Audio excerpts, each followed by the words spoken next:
मैं मुख्य आचार्य आर के सोनवानी आप सभी को जय मसीह की आज की ऑनलाइन रविवारी आराधना परमेश्वर पिता, परमेश्वर पुत्र और पवित्र आत्मा के नाम से प्रारंभ करते हैं।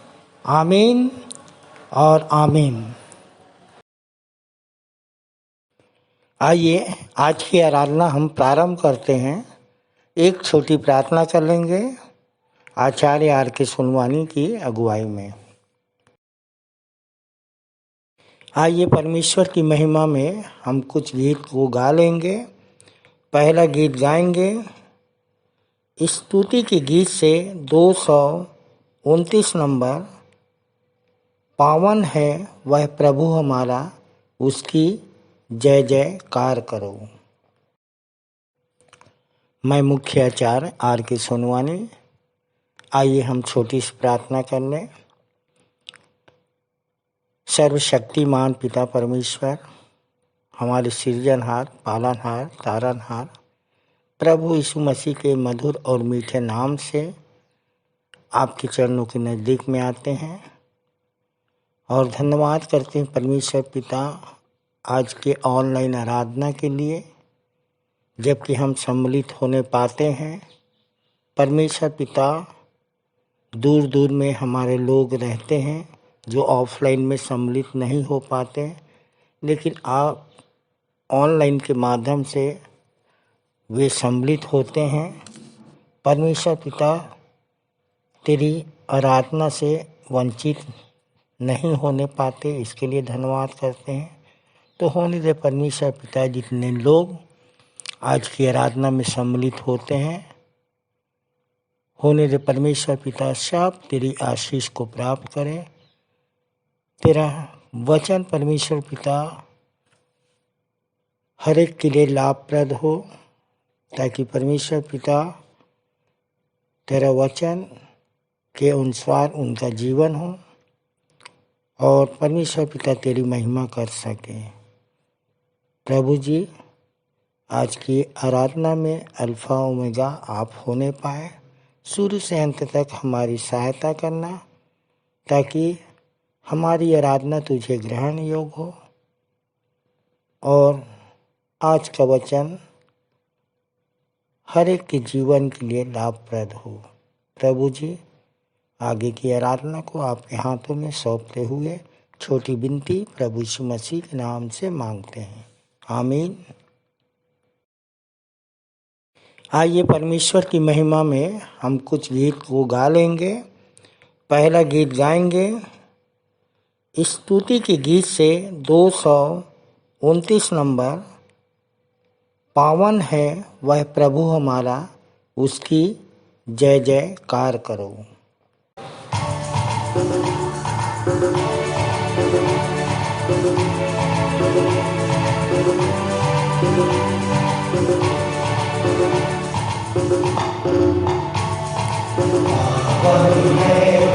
प्रभु हमारा, उसकी जय जयकार करो।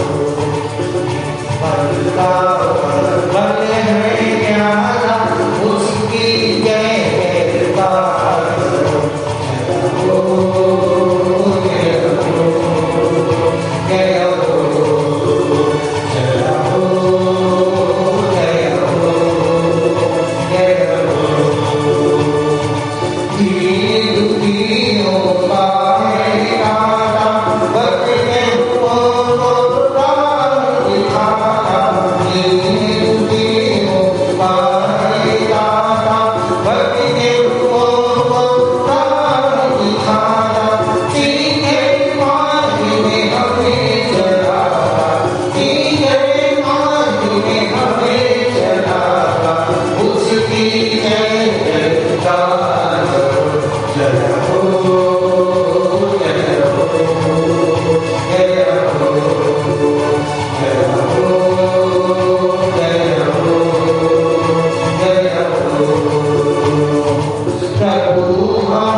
दूसरा गीत गा लेंगे स्तुति के गीत से ही, 226 नंबर, जय जय प्रभु यीशु की हालेलुया।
यहोवा का धन्यवाद करना भला है। हे परम प्रधान, तेरे नाम का भजन गाना, प्रातः काल को तेरी करुणा और प्रति रात तेरी सच्चाई का प्रचार करना, 10 तार वाले बाजे और सारंगी पर और वीणा पर गंभीर स्वर से गाना गाना भला है, क्योंकि हे यहोवा, तूने मुझको अपने काम से आनंदित किया है और मैं तेरे हाथों के कामों के कारण जय जयकार करूँगा। हे यहोवा, तेरे काम क्या ही बड़े हैं, तेरी कल्पनाएं बहुत गंभीर हैं। आइए हम अपने सर्वशक्तिमान परमेश्वर की आराधना में जाएं। आइए मुख्य आराधना के प्रारंभ में हम एक गीत गा लेंगे। स्तुति के गीत से 23 नंबर, परम पवित्र त्रैक परमेश्वर आ प्रभु आइए। परम पवित्र त्रैक परमेश्वर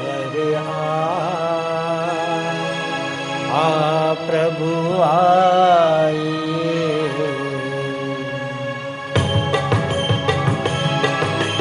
परम पवित्र त्रैक परमेश्वर आ प्रभु आइए। परम पवित्र त्रैक परमेश्वर आ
आइए हम सब उत्तरवादी की रीति से पढ़ने के लिए निकाल लेंगे पहला कुरिन्थी 15 अध्याय, जिसका 12 से लेकर 28 पद तक पढ़ेंगे और पढ़ने में अगुवाई आचार्य पूनम साहू करेंगी और श्रीमती रुक्मणी गेंदले के साथ हम सब उत्तर देंगे। मेरा नाम आचार्य पूनम साहू है और मुझे प्रभु में आए 14 वर्ष हो चुके। आप सभी को जय मसीह की। मेरा नाम श्रीमती रुक्मणी गेंदले है। मुझे प्रभु में आए 7 वर्ष हो चुके हैं। आइए हम उत्तरवादी का पाठ पढ़ लेंगे। पहला कुरिन्थियों 15 अध्याय उसका 12वें पद से 28 तक। पहला पद मैं पढ़ूंगी और बहन रुक्मणी गेंदले के साथ आप सब उत्तर दीजिएगा। अब यदि मसीह का यह प्रचार किया जाता है कि वह मृतकों में से जिलाया गया है, तो तुम में से कुछ यह क्यों कहते हैं कि मरे हुओं का पुनरुत्थान है ही नहीं। यदि मरे हुओं का पुनरुत्थान नहीं है तो मसीह भी नहीं जिलाया गया। और यदि मसीह जिलाया नहीं गया तो हमारा प्रचार करना व्यर्थ है और तुम्हारा विश्वास भी व्यर्थ है। इससे भी बढ़कर हम परमेश्वर के झूठे गवाह ठहरते हैं, क्योंकि हमने परमेश्वर के विषय में यह साक्षी दी कि उसने मसीह को जिलाया। परंतु यदि मृतक वास्तव में जिलाए नहीं जाते तो उसने मसीह को भी नहीं जिलाया। क्योंकि यदि मृतक जिलाए नहीं जाते तो मसीह भी जिलाया नहीं गया है। और यदि मसीह नहीं जिलाया गया है तो तुम्हारा विश्वास व्यर्थ है, तुम अब तक अपने पापों में पड़े हो। तब तो वे भी जो मसीह में सो गए हैं नाश हो गए। यदि हमने केवल इसी जीवन में मसीह पर आशा रखी है तो हमारी दशा सब मनुष्यों से अधिक दयनीय है। पर अब मसीह तो मृतकों में से जिलाया गया है और जो सोए हुए हैं उनमें वह पहला फल है। क्योंकि जब एक मनुष्य के द्वारा मृत्यु आई तो एक मनुष्य के द्वारा मृतकों का पुनरुत्थान भी आया। जिस प्रकार आदम में सब मरते हैं उसी प्रकार मसीह में सब जिलाए जाएंगे। पर हर एक अपने क्रम के अनुसार प्रथम फल मसीह है, तब मसीह के आगमन पर उसके लोग। इसके पश्चात अंत होगा। उस समय वह समस्त शासन, अधिकार और सामर्थ का अंत करके राज्य को परमेश्वर पिता के हाथ में सौंप देगा। जब तक वह अपने सब शत्रुओं को पैरों तले ना कर ले, उसका राज्य करना अनिवार्य है। सबसे अंतिम शत्रु जिसका अंत किया जाएगा वह मृत्यु है, क्योंकि उसने सब कुछ उसके पैरों तले कर दिया है। परंतु जब वह कहता है कि सब कुछ अधीन कर दिया गया है, तो यह स्पष्ट है कि जिसने सब कुछ उसके अधीन कर दिया है वह स्वयं अलग रहा। अंतिम वचन हम एक साथ पढ़ लेंगे। और जब सब अधीन हो जाएगा तो पुत्र स्वयं ही उसके अधीन हो जाएगा, जिसने सब कुछ उसके अधीन कर दिया, जिससे कि परमेश्वर ही सब में सब कुछ हो। यह परमेश्वर पिता का जीवित वचन है, सो इसे हमें पढ़े और सुने जाने पर हम सबको आशीष दे। आमीन।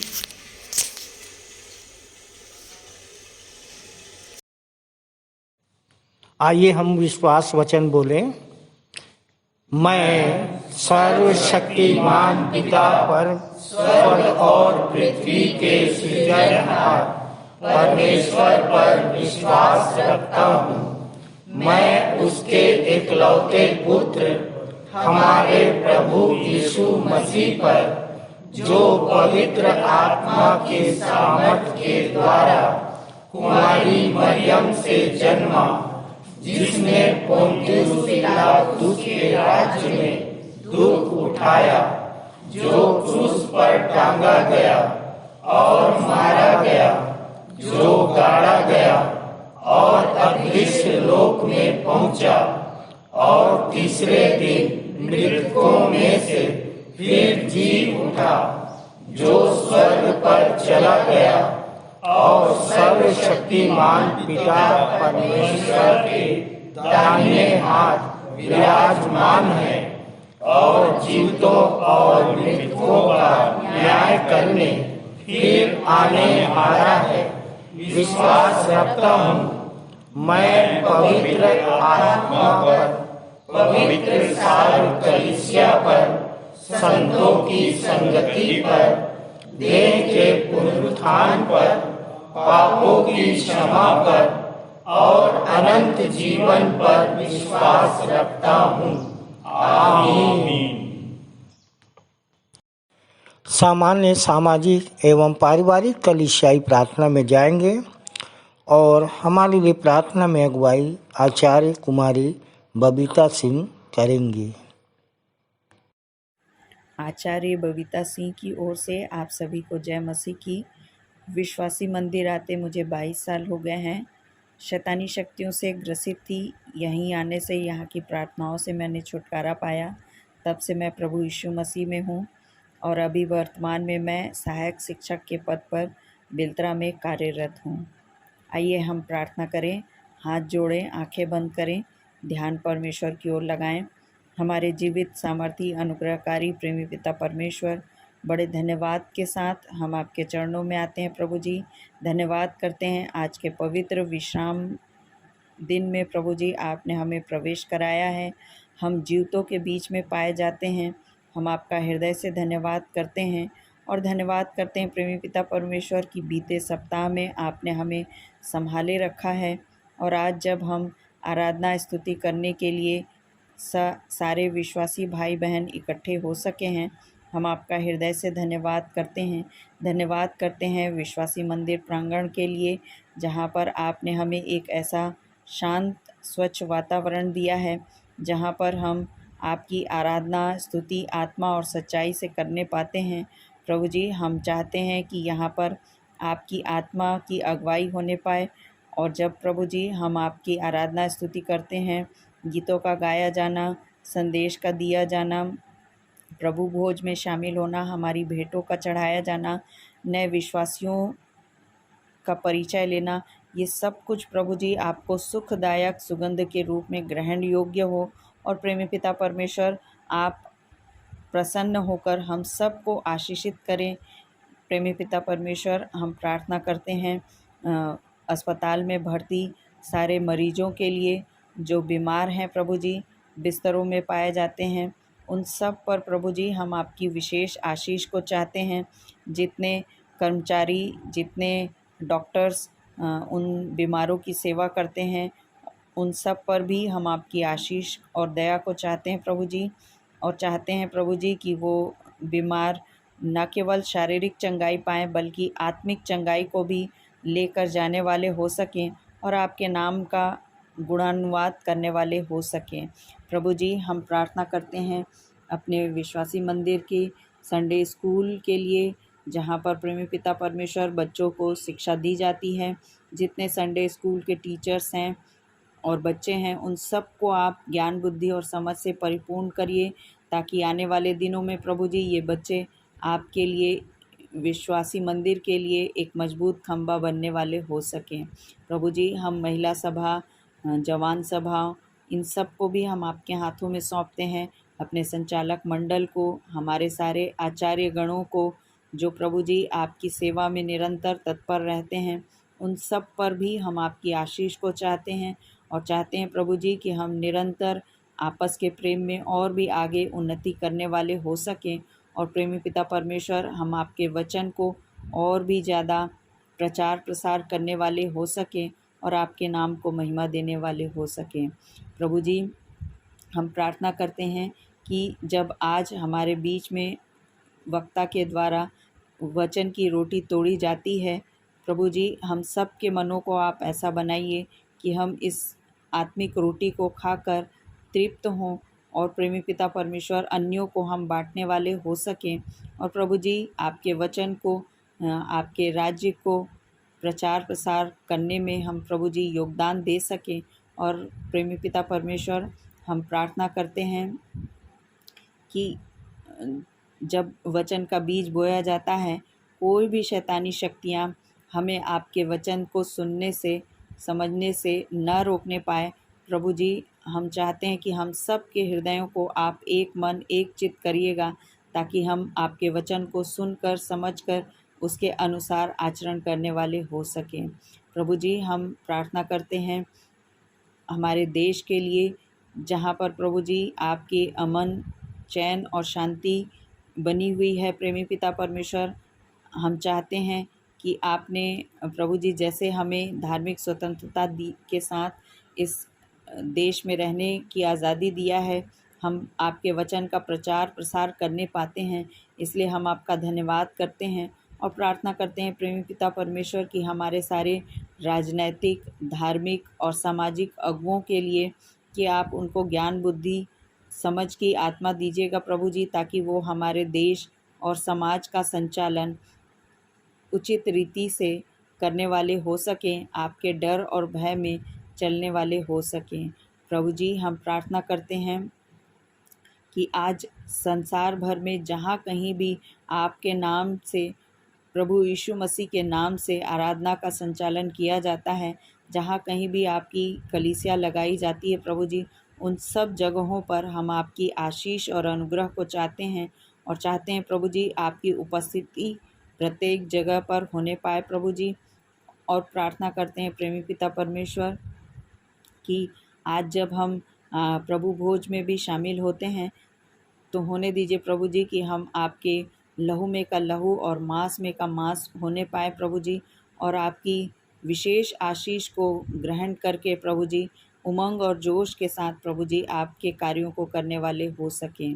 प्रभु जी, आज की आराधना में अल्फ़ा और ओमेगा आप होइएगा प्रेमी पिता परमेश्वर, और आपकी आशीष और अनुग्रह को चाहते हुए शेष आराधना को आपके सामर्थी हाथों में सौंपते हुए छोटी विनती प्रभु यीशु मसीह के धन्य और मीठे नाम में होकर मांगते हैं, आमीन। ये समय है संदेश का। हम संदेश में जाएंगे और हमारे लिए संदेश लेके आ रहे हैं श्री सुनील मसीह जी। परमेश्वर पिता का धन्यवाद करते हैं। आज की सुबह हम प्रभु के भवन में इकट्ठे हुए हैं और निश्चय उसकी तेजोमय उपस्थिति हमारे बीच में है। और प्रियो, परमेश्वर ने हमें अद्भुत अवसर दिया है कि हम उसकी आराधना करें, उपासना करें, और इसलिए मैं विशेष रीति से परमेश्वर पिता का धन्यवाद करता हूँ। आज की सुबह मैं धन्यवाद करता हूँ प्रधान आचार्य जी का, मैं धन्यवाद करता हूँ आचार्य गणों का, मैं धन्यवाद करता हूँ संचालक संचालिकाओं का, आप सबों का, कि आप सबों ने मुझे अवसर दिया कि मैं परमेश्वर के भवन में आकर परमेश्वर के वचन की सेवकाई को कर सकूं। प्रियो, सो आइए हम लोग परमेश्वर के वचन के रहस्य में जाएंगे, भेदों में जाएंगे। और आज परमेश्वर हमसे बातचीत करना चाहता है कि हम उसके अद्भुत वचन को सीख पाएँ और समझ पाएँ। और निश्चय आज की सुबह परमेश्वर की आत्मा ने इस बात के लिए अगुवाई की कि हम भेदों के ऊपर में बात करें, परमेश्वर के रहस्यों के ऊपर में बात करें, बाइबल के मिस्ट्रीज़ के ऊपर में बात करें। और इस प्रकार से बाइबल जो परमेश्वर का वचन है, उसमें परमेश्वर के पवित्र मुख से जो बातें निकली हैं, उन बातों को पवित्र आत्मा के द्वारा संतों पर प्रकट किया गया प्रियो, और इसको लिख भी दिया गया। और इसमें ढेर सारी भेद भरी बातें हैं जो पूर्व काल में पूरी रीति से प्रकट नहीं की गई थी, थोड़ा थोड़ा करके बातें की गई थी। परंतु इब्रानियों की पत्री कहती है 1 अध्याय के 2 पद में, इन दिनों के अंत में हमसे पुत्र के द्वारा उसने बातें की और भेदों को खोला गया। यीशु मसीह के द्वारा भेदों को खोला गया। आज हम देखना चाहते हैं कि भेद क्या हैं। 3 भेद पर मैं चर्चा करूंगा आज की सुबह, और परमेश्वर के वचन की आशीष को हम देखने पाएंगे। सो पहला भेद क्या है, इसको हम समझने का प्रयास करें कि पहली मिस्ट्री, भेद जो परमेश्वर के वचन में, वो क्या है। पहला भेद है यीशु मसीह का देह धारण। यीशु मसीह शरीर रूप में हमारे लिए प्रकट हुआ प्रियो। 1 तीमुथियुस 3 अध्याय उसके 16 पद में लिखा हुआ है, और इसमें संदेह नहीं कि भक्ति का भेद गंभीर है। देखिए, भक्ति का भेद, और ये गंभीर भेद है। क्या है ये? अर्थात वह जो शरीर में प्रकट हुआ, पहला, दूसरा आत्मा में धर्मी ठहरा, तीसरा स्वर्गदूतों को दिखाई दिया, चौथा अन्य जातियों में उसका प्रचार किया गया, पांचवा जगत में उस पर विश्वास किया गया, और छठवां महिमा में वो ऊपर उठाया गया। एक बहुत बड़ा रहस्य है, भक्ति का रहस्य, जिसका तथ्य इस प्रकार से हमारे सामने परमेश्वर के वचन के माध्यम से आता है कि यीशु मसीह सारी परिपूर्णता उसके अंदर में पाई जाती थी। यूहन्ना 1 अध्याय उसके 16-17 पद में लिखा हुआ है, और उसकी परिपूर्णता से हमने अनुग्रह पर अनुग्रह पाया, क्योंकि व्यवस्था मूसा के द्वारा दी गई, परंतु अनुग्रह और सच्चाई यीशु मसीह के द्वारा आई। सारी परिपूर्णता यीशु मसीह के द्वारा आई, अनुग्रह पर अनुग्रह, भरपूरी के साथ अनुग्रह यीशु मसीह के द्वारा आया। प्रियो, इफिसियों की पत्री 3 अध्याय उसके 19 पद में लिखता है, और मसीह के उस प्रेम को जान सको जो ज्ञान से परे है, कि तुम परमेश्वर की सारी भरपूरी तक परिपूर्ण हो जाओ। ना सिर्फ उस परिपूर्णता को हम समझ पाए, देख पाए, पर उसमें परिपूर्ण हो, भर जाएं। यह है परमेश्वर की इच्छा, और यह रहस्य है, यह भेद है। यीशु मसीह में परमेश्वर की ईश्वरत्व की सारी भरपूरी भरी हुई थी प्रियो, और वो चाहता है कि हम भी उसमें भरे जाएं। तो देखिए, वो यीशु मसीह जो सनातन परमेश्वर है, हमारे लिए देह धारण किया। कुलुस्सियों की पत्री 1 अध्याय उसके 18-19 पद में कहता है, और वही देह अर्थात कलीसिया का सिर है, वही आदि और मृतकों में से जी उठने वालों में पहला उठा है, कि सब में वही सर्वश्रेष्ठ ठहरे, क्योंकि पिता की प्रसन्नता इसी में है कि उसी में सारी परिपूर्णता वास करे। कुलुस्सियों की पत्री 2 अध्याय का 9 पद कहता है, क्योंकि उसमें ईश्वरत्व की सारी परिपूर्णता वास करती। वो ईश्वर है, साक्षात परमेश्वर है, और इसीलिए हमारे लिए ये रहस्य होता है, ये भेद होता है कि यीशु मसीह जो सारी परिपूर्णता का परमेश्वर है, जो सर्वश्रेष्ठ परमेश्वर है, वो हमारे लिए देह धारण किया।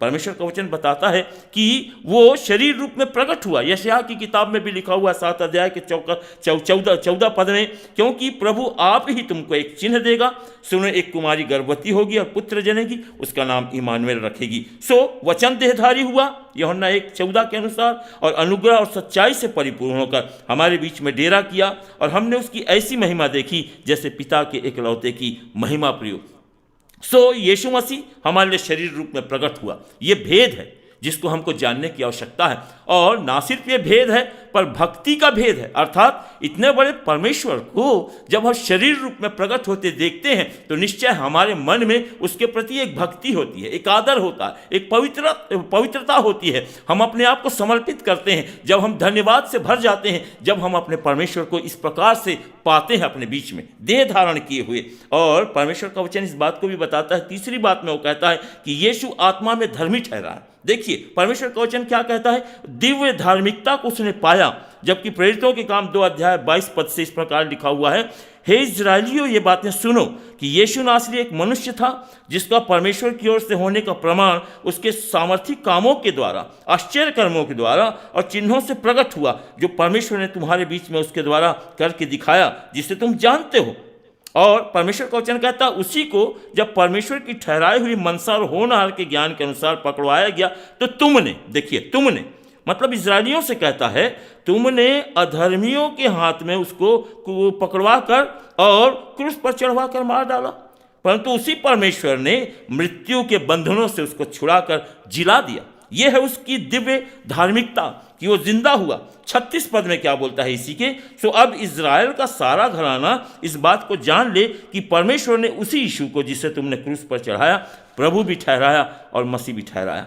तो ये उसकी दिव्य धार्मिकता है यीशु मसीह की। प्रियो, तब हम चौथी बात देखते हैं कि वो स्वर्गदूतों को दिखाई दिया, एक दैवी प्रकाशन उसका हुआ। इफिसियों की पत्री 3 अध्याय 9 और 10 पद कहता है, और सब पर यह प्रकाशित करूं, देखिए पौलुस लिखता है, सब पर यह प्रकाशित करूं कि उस भेद का प्रबंध क्या है जो सबके सृजनहार परमेश्वर में आदि से गुप्त था, छिपा हुआ था, रहस्य था, ताकि अब कलीसिया के द्वारा परमेश्वर का नाना प्रकार का ज्ञान उन प्रधानों और अधिकारियों पर जो स्वर्गीय स्थानों में प्रकट कर दिया जाए, खोल दिया जाए, रहस्य को खोला जाए, भेदों को खोला जाए कि इतना बड़ा परमेश्वर, सृष्टिकर्ता परमेश्वर हमारे लिए देह धारण किया। देखिए इस बात को हम समझने का प्रयास करें जो परमेश्वर का वचन हमको सिखाना चाहता है। पहला पत्रस 1 अध्याय उसके 10 और 12 पद में लिखा हुआ है, इसी उद्धार के विषय में उन भविष्यवक्ताओं ने बहुत ढूंढ ढांड और जांच पड़ताल की, जिन्होंने उस अनुग्रह के विषय में जो तुम पर होने वाला था भविष्यवाणियाँ की थी। उन्होंने उन बातों की खोज की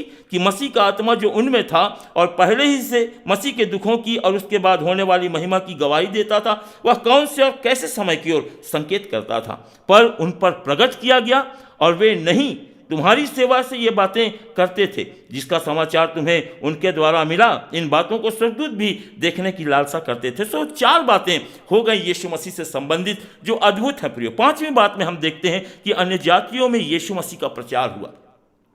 कैसे? परमेश्वरी समावेश हुआ। 1 कुरिन्थी 12 अध्याय के 13 पद में, क्योंकि हम सब ने, क्या यहूदी हो क्या यूनानी, क्या दास क्या स्वतंत्र, एक ही आत्मा के द्वारा एक देह होने के लिए बपतिस्मा लिया और हम सबको एक ही आत्मा पिलाया गया। एक ही जल में से, एक ही आत्मा में से हमको पिलाया गया। गलतियों की पत्री 3 अध्याय का 28 पद भी कहता है, और ना कोई यहूदी रहा, ना कोई यूनानी, ना कोई दास, ना कोई स्वतंत्र, ना कोई नर, ना कोई नारी, तुम सब मसीह यीशु में एक हो। यह है उसका प्रचार। जब लोगों ने उसके प्रचार को सुना, लोगों ने उस पर विश्वास किया, लोगों ने उसे ग्रहण किया और तब सारे भेद खत्म किए गए। 6वीं बात कहता है यीशु मसीह पर जगत में विश्वास किया गया, मतलब उसके प्रचार का प्रसारण हुआ। मत्ती 4 अध्याय 23 और 24 पद कहता है, और यीशु सारे गलील में खुद फिरता रहा। देखिए, फिरता रहा यीशु मसीह, उनकी सभाओं में उपदेश करता, राज्य का सुसमाचार प्रचार करता और लोगों की हर प्रकार की बीमारी और दुर्बलता को दूर करता रहा। और सारे सूरिया में उसका यश फैल गया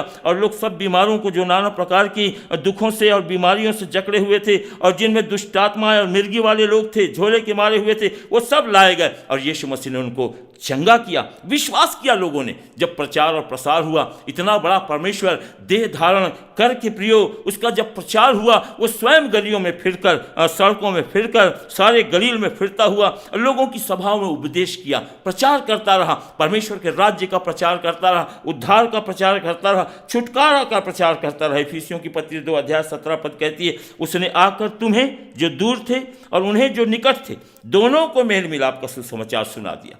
और ये अद्भुत काम उसने किया। मत्ती 9 अध्याय के 36 पद में कहता है, जब उसने भीड़ को देखा तो उसको लोगों पर तरस आया।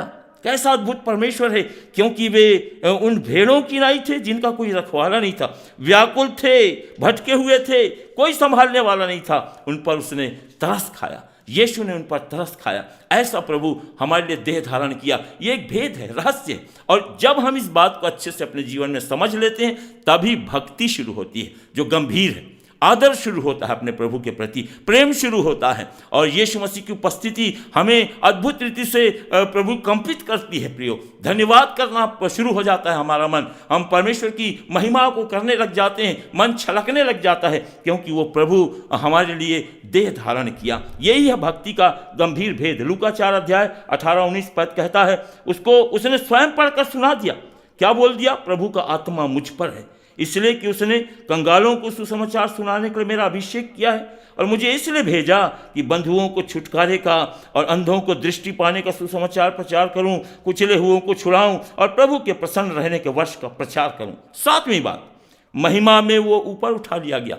ना सिर्फ दुख उठाया, ना सिर्फ हमारे पापों के लिए अपने आप को बलिदान किया, ना सिर्फ गलियों में प्रचार किया, ना सिर्फ अपना खून बहाया, पर महिमा में ऊपर उठाया गया। प्रियो, लोगों ने जब उसे मार दिया, जब वो मृत्यु को प्राप्त हुआ, परमेश्वर ने उसे जिलाया, एक दिव्य धार्मिकता को उसने पाया और तब महिमा में वो ऊपर उठाया गया। हमारा यीशु, हमारा यीशु। और इसलिए हम बड़े आदर के साथ उस भक्ति के गंभीर भेद को समझने का प्रयास करें। लूका 24 अध्याय के 51 पद में लिखा हुआ है, और उन्हें आशीष देते हुए वह उनसे अलग हो गया और स्वर्ग पर उठा लिया गया। फिलिपियों की पत्री 2 अध्याय 9 से 11 में लिखा हुआ है, इस कारण परमेश्वर ने उसको अति महान कर दिया और उसको वह नाम दिया जो सब नामों में श्रेष्ठ है, कि जो स्वर्ग में और पृथ्वी पर और पृथ्वी के नीचे हैं, वे सब यीशु के नाम पर घुटने टेकें और हर एक जीव परमेश्वर की महिमा के लिए अंगीकार करे कि यीशु मसीह प्रभु। ऐसा प्रभु हमारे लिए देह धारण किया। क्यों ना हम परमेश्वर का धन्यवाद करें, क्योंकि ये भेद हमारे लिए इन दिनों में खुला है। प्रियो, हमारे लिए बड़े धन्यवाद का विषय है। यूहन्ना 1 अध्याय में यदि जाएं 1 से 14 पद में हम इस बात को पाते हैं कि कौन था यीशु मसीह। वचन कहता है कि वो आदि में वचन था, वचन परमेश्वर के साथ था, वचन ही परमेश्वर था, उसी के द्वारा सब कुछ उत्पन्न हुआ, उसके बिना कोई चीज़ उत्पन्न नहीं हुई। उसमें जीवन था, वह जीवन मनुष्यों की ज्योति थी, वह सच्ची ज्योति था और हर एक मनुष्यों को जो प्रकाशित करती है। यही वचन देहधारी हुआ, अनुग्रह अनुग्रह सच्चाई से परिपूर्ण होकर हमारे बीच में डेरा किया और हमने उसकी ऐसी महिमा देखी जैसे पिता की एकलौते की महिमा। उसकी परिपूर्णता से हमने अनुग्रह पर अनुग्रह पाया। अनुग्रह और सच्चाई यीशु मसीह के द्वारा पहुंची। यही तो है भक्ति का गंभीर भेद, यही तो है भक्ति का गंभीर भेद प्रियो, जिसको हमको समझना है और परमेश्वर के प्रति धन्यवाद से भर जाना है और श्रद्धा से भर जाना है। प्रभु ने अपने आप को दिया और हमें अपने अनुग्रह में ले लिया प्रियो, अनुग्रह दिया हमें, प्रभु की आशीष को लेकर आया, उद्धार लेकर आया हमारे जीवन में। और इसलिए हम अपने यीशु मसीह को बहुत आदर दें, बड़ी श्रद्धा करें उसके लिए। हम छोटे मोटे रूप में यीशु मसीह को ना समझे प्रियो, पर यीशु मसीह के प्रति हमारा मन बड़े धन्यवाद के साथ, पवित्रता के साथ भर जाए जो प्रभु ने हमारे लिए किया। कितना आदर, उसके योग्य आदर और धन्यवाद करें। साधारण वे में नहीं, पर जो योग्यता है उसके योग्य धन्यवाद करें। बड़ा आदर दें अपने प्रभु को, क्योंकि वो आदर की योग्य है। ये पहला भेद है। दूसरा भेद हम जल्दी से देखने का प्रयास करेंगे। दूसरा भेद क्या है?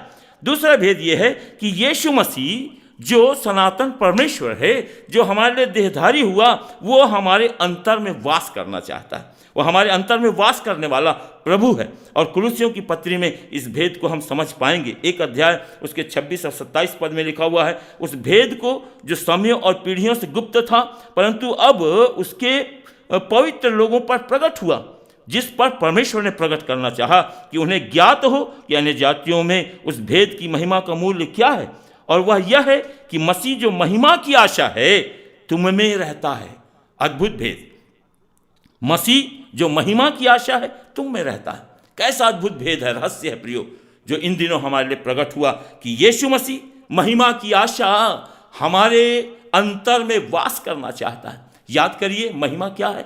आदम को परमेश्वर ने ऐसा बनाया था, एक महिमा के योग्य आदम को बनाया गया था, लेकिन आदम ने पाप करके, परमेश्वर के विरोध में गलती करके, अनाज्ञाकारिता के कारण से वो परमेश्वर से अलग हो गया। उस महिमा को उसने खो दिया, उसका चरित्र बुरा हो गया, बुद्धि अंधेरी हो गई, विवेक दोषी हो गया, मन असाध्य रोगी हो गया, धोखा देने वाला हो गया, परमेश्वर से बैर रखने वाले लोग हो गए, विचारों में बुराइयां आ गई, शैतान के लालसाओं को पूरा करने वाले लोग हो गए, पाप के दास हो गए। शैतान के राज्य के वचन बताता है, पापों में मरे हुए, ईश्वर रहित, आशा रहित, परमेश्वर की महिमा से रहित, कठिन परिश्रम का श्राप प्राप्त हो गया, दुख उठाने और मृत्यु को प्राप्त करने का विषय बन गया। मनुष्य अपूर्ण और कमजोर हो गया, उसके अंदर पापों की भरपूरी हो गई प्रियो। ऐसा परमेश्वर का वचन बताता है। पैदा होते साथ पापी, भजन संहिता 51:5 के अनुसार शैतान की संतान कहलाने लगा।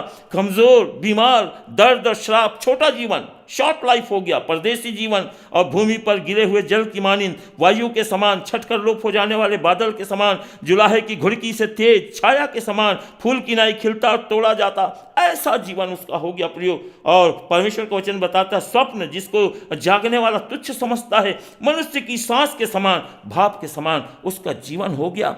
और हम इस बात को देखते हैं कि अब ये भेद जब खुल रहा है, वहां पे लिखा हुआ है, मसीह जो महिमा की आशा है तुम में रहना चाहता है, अर्थात उस महिमा को वापस देना चाहता है, रिस्टोर, हमें फिर से उसी आदम के अनुसार बनाना चाहता है जैसा आदम बनाया गया था प्रियो। और उस महिमा को हमें लौटाना चाहता है, और वह हमारे अंदर में वास करना चाहता है कि प्रभु अपनी महिमा को हमारे जीवन के द्वारा प्रकट करे, हमारे बोलचाल के द्वारा प्रकट करे, हमारे परिवारों के द्वारा प्रकट करे। यही तो रहस्य है, यही तो भेद है कि यीशु मसीह अंतर निवास करे। 14 बातें मैं आपको बताऊंगा जो इसी कुलुस्सियों की पत्री में लिखा हुआ है, जो यीशु मसीह के बारे में है कि वो एक साम्राज्य है उसका, एक राज्य है उसका। परमेश्वर का वचन बताता है जिसका प्रधान यीशु मसीह है। पद 13 में कहता है कि उसी ने हमें अंधकार के वश से छुड़ाकर अपने पुत्र के राज्य में प्रवेश करा दिया। हमको अपने राज्य में लेकर आ रहा है, वो राजा है।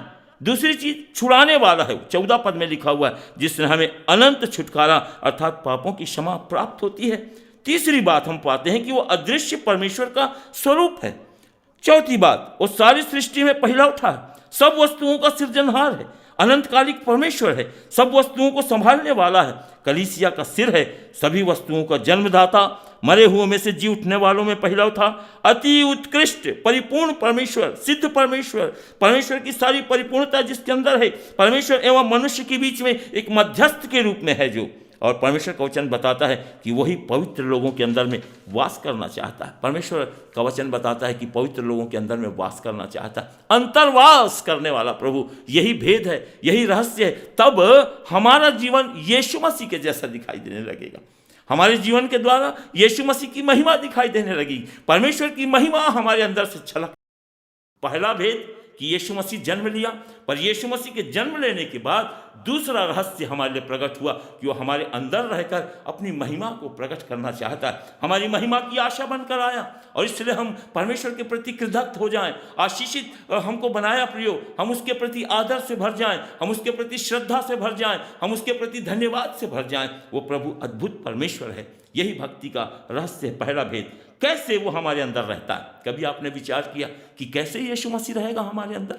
ये एक प्रश्न है और परमेश्वर का वचन इसको समझाता है। पौलुस ने उस भेद को समझाया गलतियों 2 अध्याय के 20 पद में। सुनिए, बहुत अद्भुत है ये वचन। कहता है, मैं मसीह के साथ क्रूस पर चढ़ाया गया। मैं मसीह के साथ क्रूस पर चढ़ाया गया, अर्थात मैं स्वयं क्रूस पर चढ़ा हूं मसीह के साथ। ये अनुभव हमको पाना है कि मैं मसीह के साथ क्रूस पर। आप यीशु मसीह को अकेले क्रूस पर मत देखिए, यीशु मसीह के साथ अपने आप को क्रूस पर देखिए। क्यों? क्योंकि मेरे लिए वो क्रूस के ऊपर में चढ़ा है। और इसीलिए पौलुस कहता है कि अब मैं जीवित ना रहा, क्योंकि मैं तो मसीह के साथ क्रूस पर चढ़ के मर गया।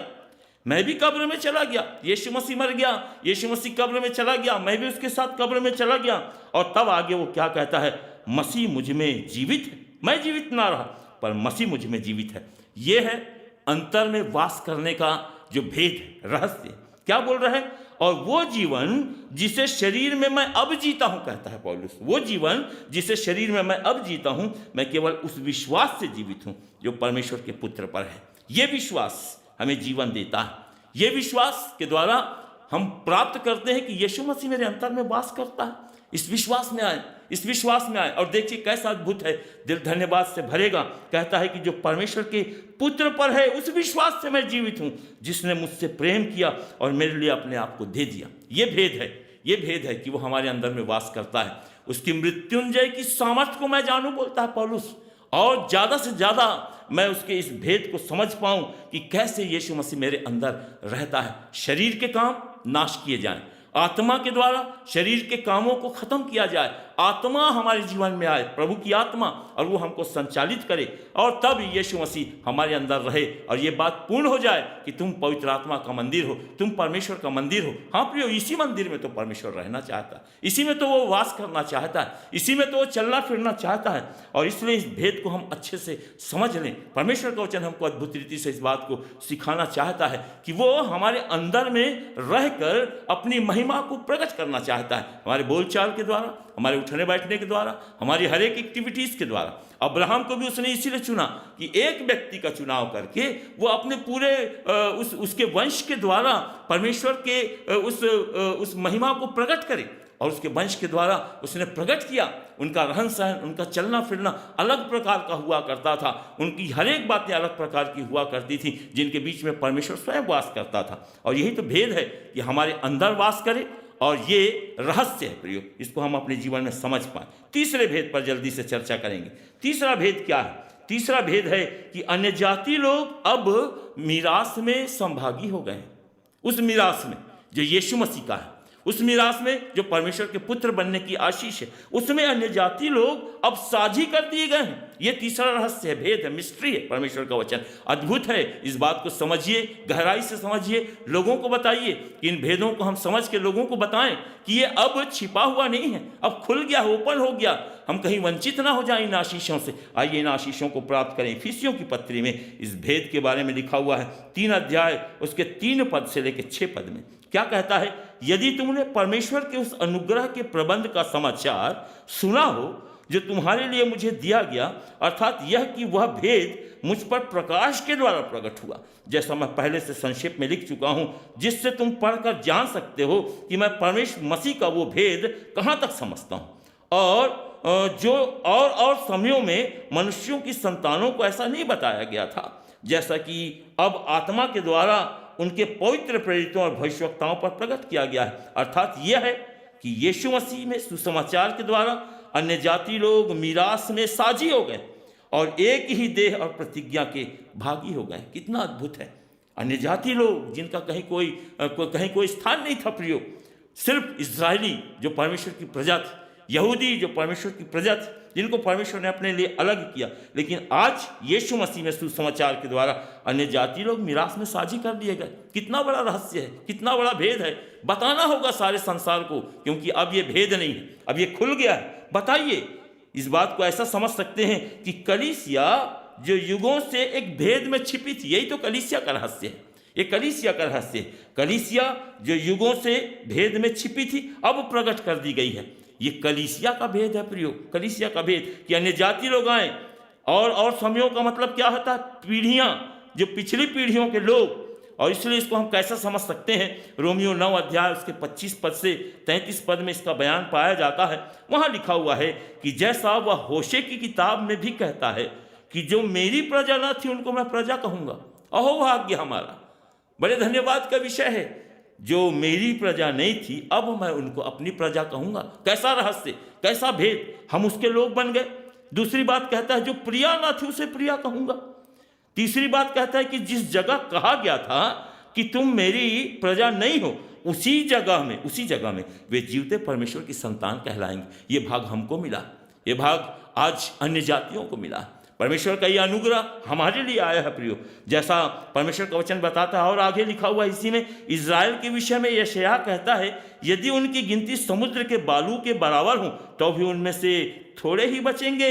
प्रभु अपना वचन पृथ्वी पर पूरा करेगा, धार्मिकता से शीघ्र ही उसको सिद्ध करेगा। यशायाह ने यह कहा है कि यदि सेनाओं का यहोवा हमारे लिए कुछ अंश ना छोड़ता तो हम सदोम और अमोरा की नहीं ठहर जाते, नाश हो जाते। पर वचन क्या कहता है? अन्य जाति जो धार्मिकता की खोज नहीं करते थे उनने धार्मिकता प्राप्त की। कैसा धन्यवाद का विषय है। जिनने धार्मिकता की खोज नहीं की उन लोगों ने धार्मिकता को प्राप्त की, अर्थात वह धार्मिकता जो विश्वास से है।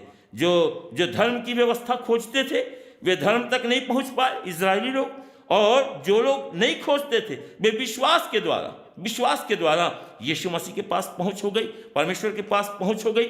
और ये अद्भुत है, हमारे लिए अद्भुत है। यही तो रहस्य है जिसका भेद खुल चुका है।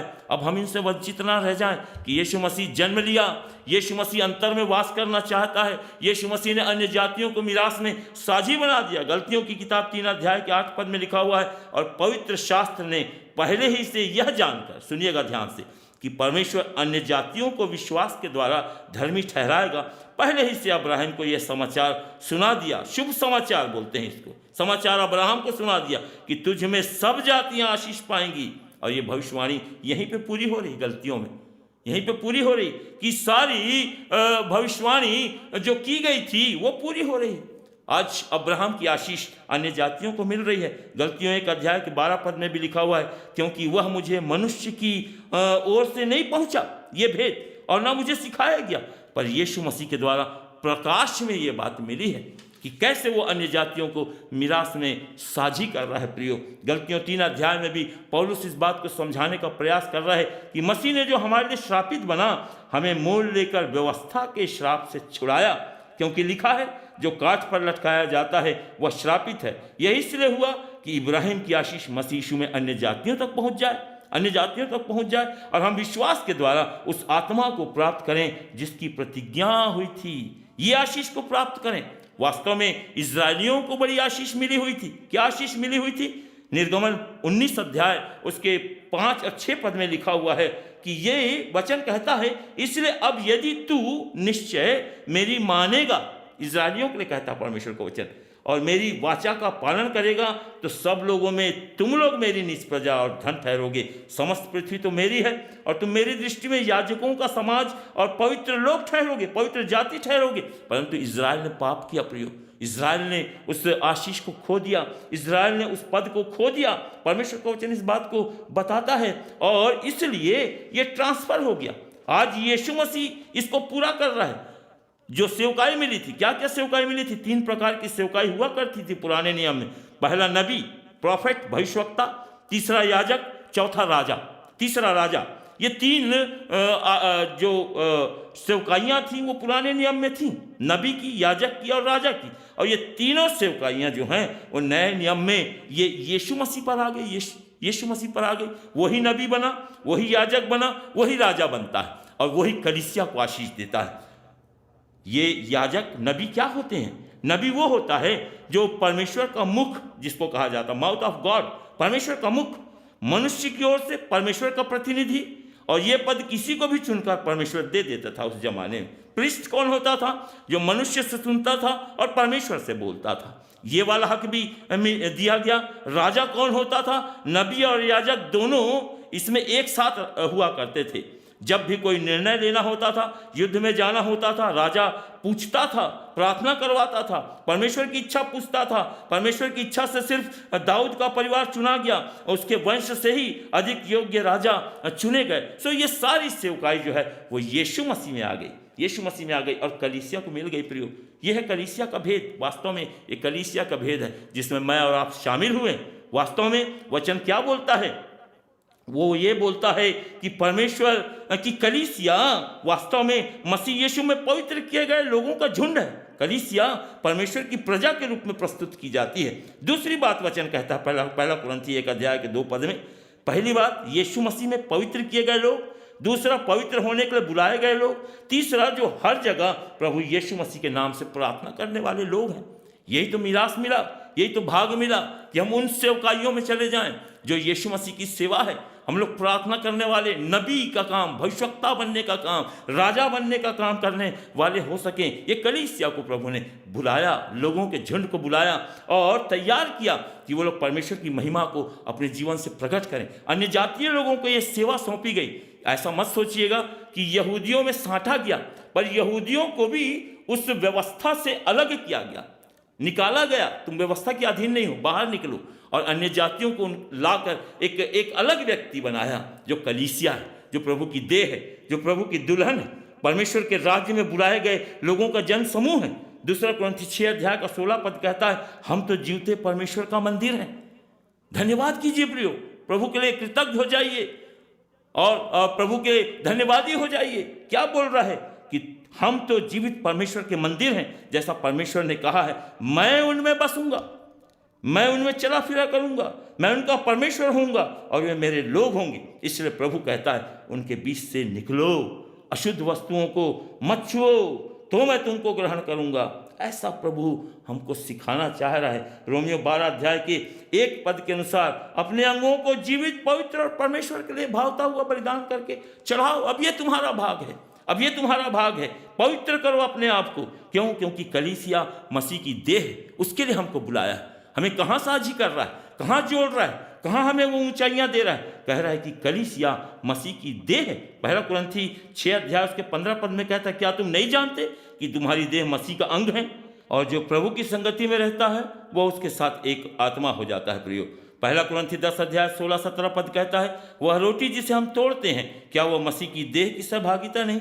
इसलिए कि एक ही रोटी है, सो हम भी जो बहुत हैं एक देह हैं, एक शरीर, एक रोटी, एक देह हम लोगों को प्रभु बना रहा है, क्योंकि हम सब उसी एक रोटी में भागी होते हैं। सो आइए इस भेद को समझ पाएं कि प्रभु हमें उस मिरास में साझी कर रहा है, हमें कलीसिया बना रहा है, पवित्र आत्मा का मंदिर बना रहा है और मसीह अपनी दुल्हन के रूप में हमें तैयार कर रहा है। इस बात को समझने की आवश्यकता है। यही भेद है प्रियो, यही भेद है। और इन 3 भेदों के द्वारा मैं इस बात को आपसे कहना चाहता हूँ कि बड़े धन्यवाद के साथ, प्रभु का धन्यवाद करते हुए हाथों को उठाकर गंभीरता से, श्रद्धा के साथ, बड़े आदर के साथ अपने यीशु मसीह को धन्यवाद करें प्रियो, जिसने हमारे लिए अपने आप को दिया, जो मनुष्य रूप धारण किया, जो हमारे अंदर में वास करना चाहता है, जिसने हमें कलीसिया के रूप में इस प्रकार से मिरास में साझी कर दिया और इसके हम गवाह हैं।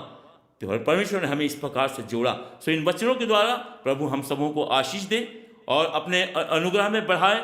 हम प्रभु के भेदों के भंडारी हों, हमारे बोलचाल, उठने बैठने, हमारे परिवारों के द्वारा, हमारे हर एक के जीवनों के द्वारा परमेश्वर के अद्भुत नाम को महिमा मिले, कि ये सार्थक हो जाए। जो रहस्य खोले गए, जो भेद खोले गए, वो हमारे जीवनों में सार्थक हो जाएं। लोग देख पाएं, समझ पाएं कि जब हम इन रहस्यों को लोगों के बीच में प्रस्तुत करें तो एक साक्षी के रूप में, एक गवाही के रूप में, अपने जीवन की आशीषों के रूप में दिखा सकें। और जैसा वचन कहता है कि तुम पत्री की नाई पढ़े जा सको, हम ज्योति की नाई प्रज्वलित होकर दिखा सकें, हम नमक की नाई अपने अंदर स्वाद रख के इस बात को दिखा सकें। यीशु मसीह के वचन का ये भेद है, ये 3 भेद है। परमेश्वर के वचन भेदों से भरे हुए हैं। सो ये भेद हमें आशीषित करें, हमें उस राज्य में शामिल करें प्रियो, और हम परमेश्वर की महिमा के लिए अपने जीवन को समर्पित करने पाएं। सो इन वचनों के द्वारा परमेश्वर आपको खूब आशीष दे। आपने बड़े ध्यानपूर्वक सुना, आप सबों को हृदय से धन्यवाद करते हैं, परमेश्वर का धन्यवाद करते हैं।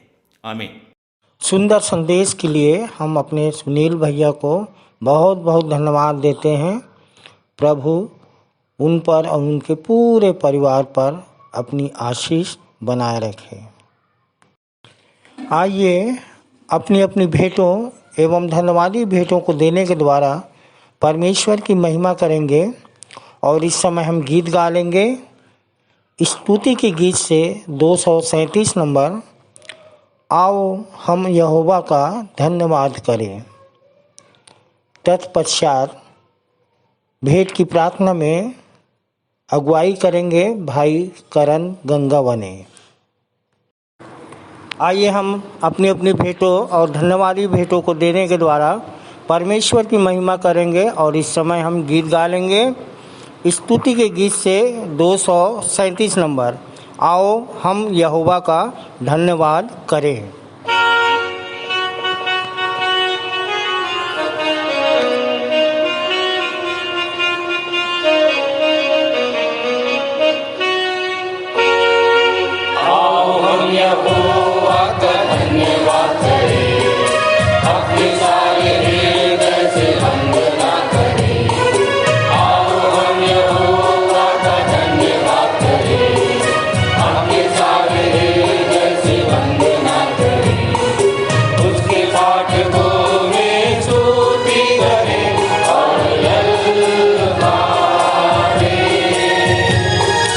उसके पाठ को में स्तुति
आप सभी को जय मसीह की।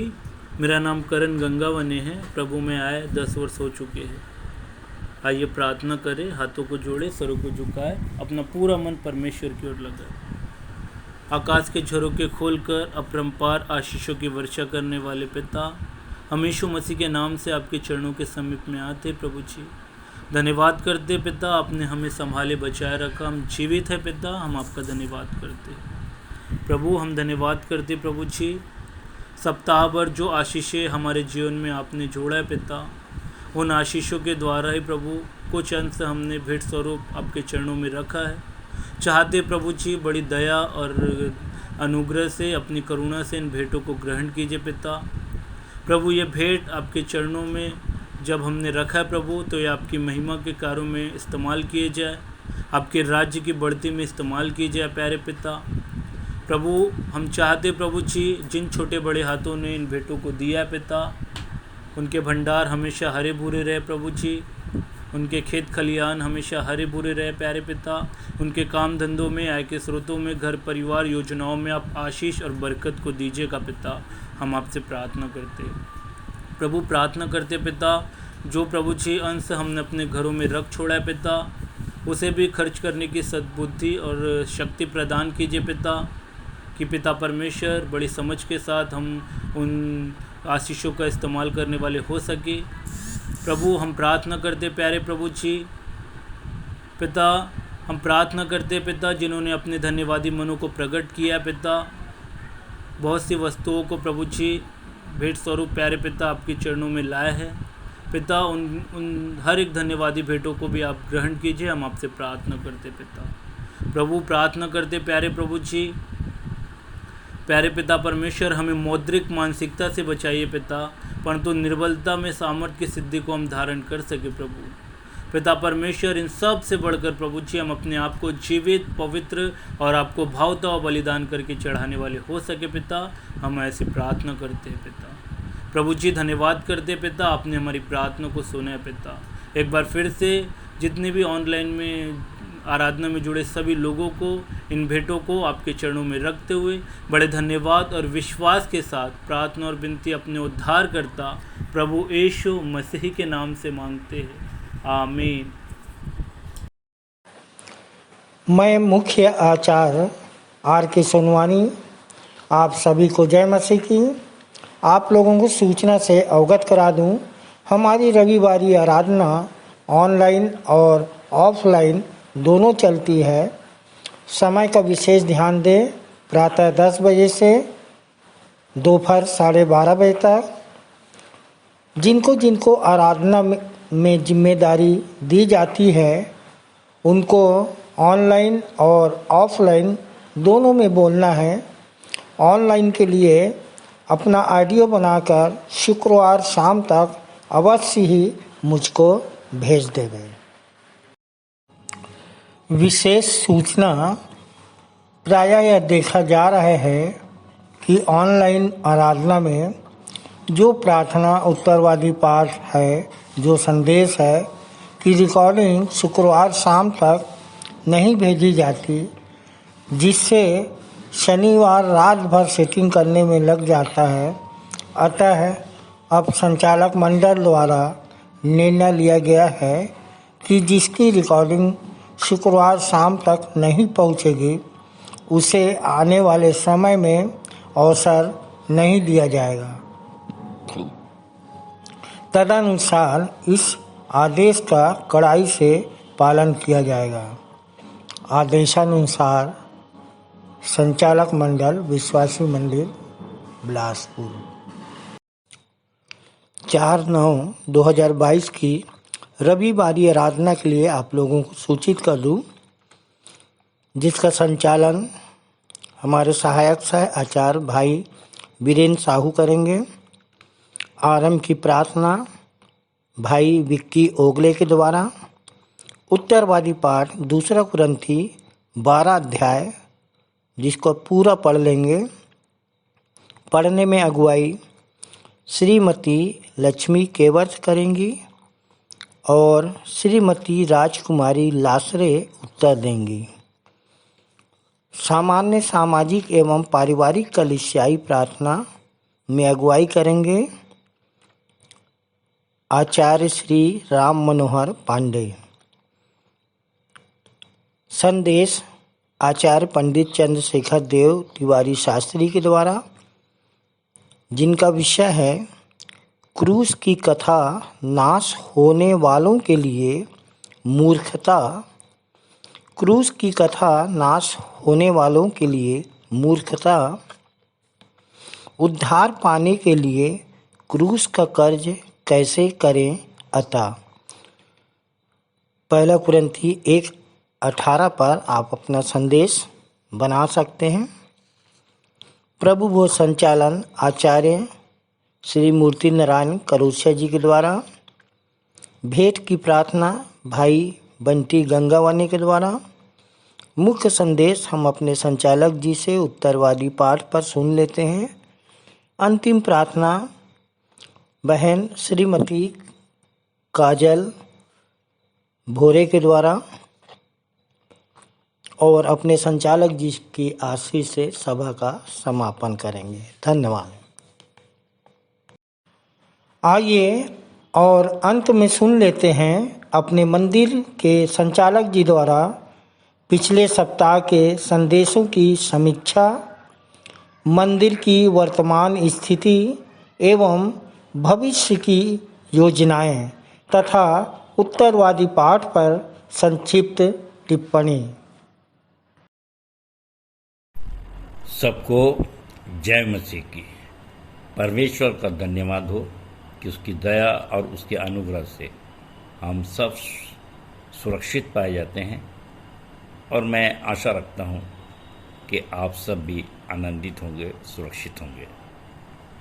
और हम परमेश्वर का धन्यवाद करते हैं कि उसकी दया अनुग्रह से फिर से हमको एक अवसर मिला है कि उसके वचन में से हम कुछ अपने अनंत जीवन के लिए सीख सकें।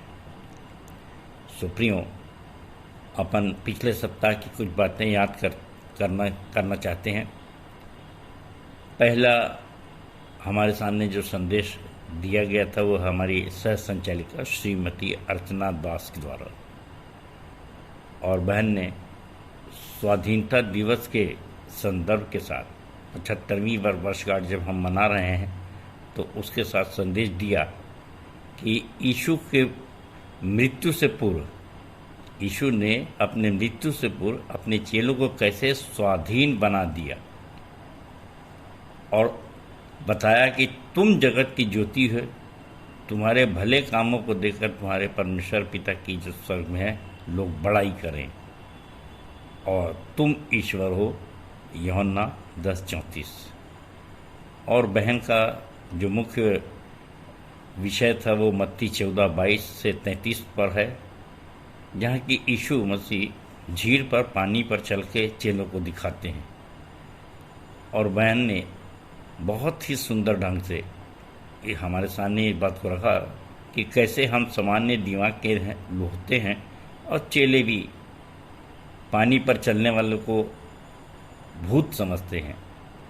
और प्रश्न है कि स्वर्गदूत ऐसा क्यों नहीं समझते? क्योंकि स्वाभाविक सांसारिक बुद्धि आत्मिकता को, अद्भुत को सहजता से नहीं मानती। और इसीलिए ईश्वर ने कहा, ढाढ़स बांधो, मैं हूँ और डरो मत। और कैसे यीशु की इस डांट से पतरस बचा लिया गया। और बहन ने आगे बताया कि जो शरीर से नाता तोड़ सकता है वही नाव को छोड़ सकता है, और जो नाव को छोड़ सकता है वही पानी पर चल सकता है, और जो पानी पर चल सकता है वही ईश्वर बन सकता है। इसलिए शरीर रूपी नाव के दिमाग रूपी समुद्र में शंकाओं, आशंकाओं, आकांक्षाओं, अभिलाषाओं, अपेक्षाओं के भयंकर तूफान आते रहते हैं।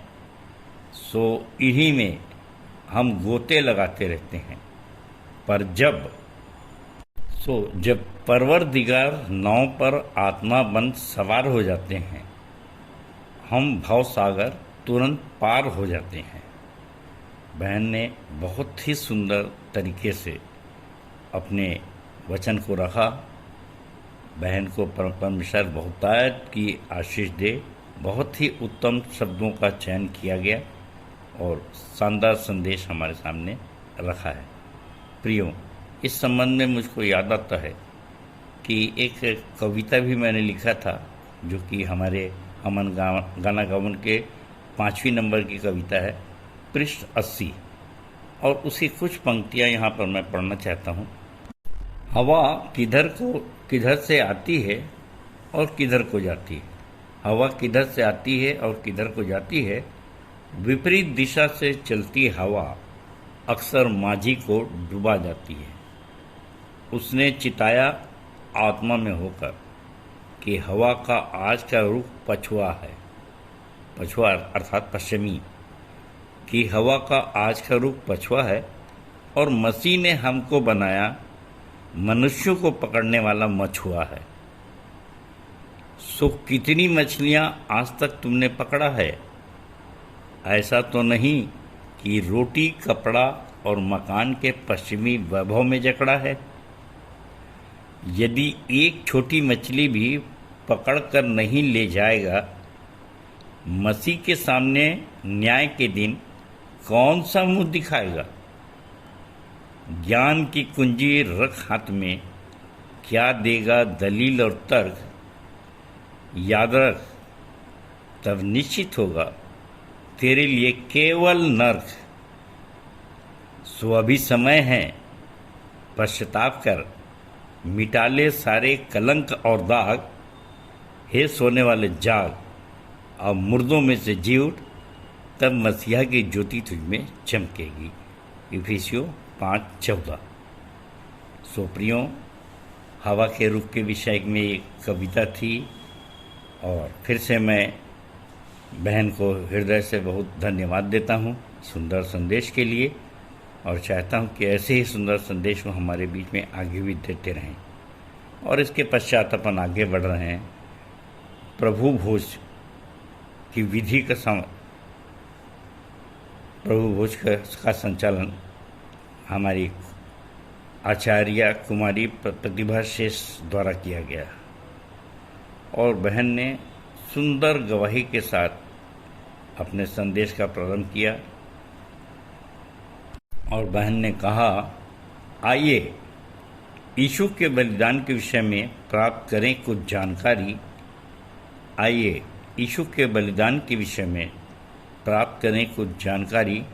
क्या कहती है हमें यीशु मसीह द्वारा ठहराई गई प्रभु बोध की ब्यारी। क्या कहती है हमें यीशु मसीह द्वारा ठहराई गई प्रभु बोध की ब्यारी।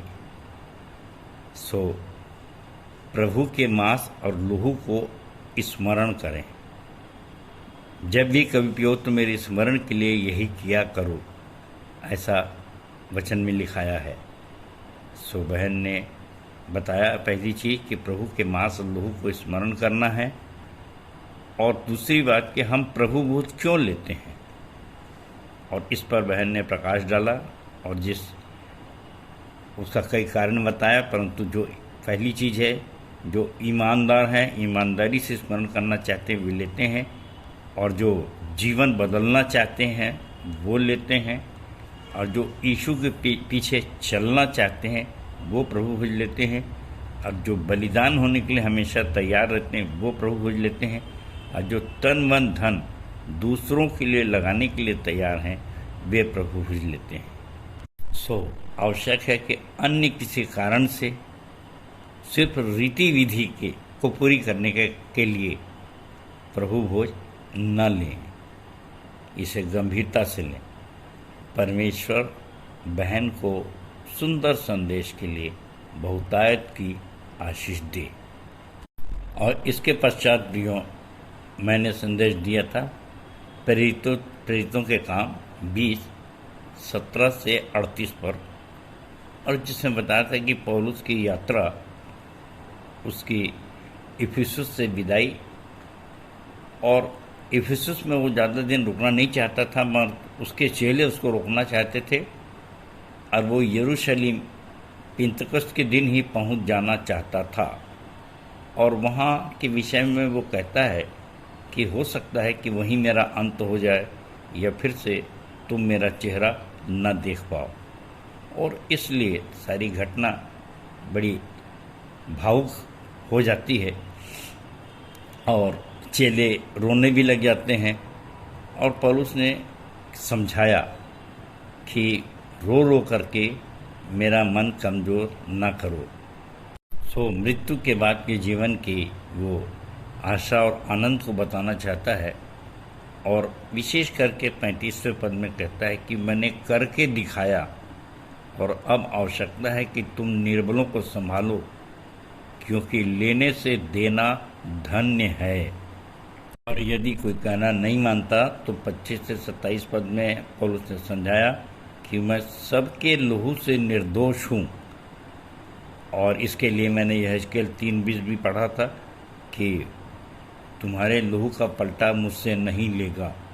और ये कितनी अच्छी बात है कि हम जो चीज़ सच्चाई है वो बताना चाहते हैं और बता देते हैं।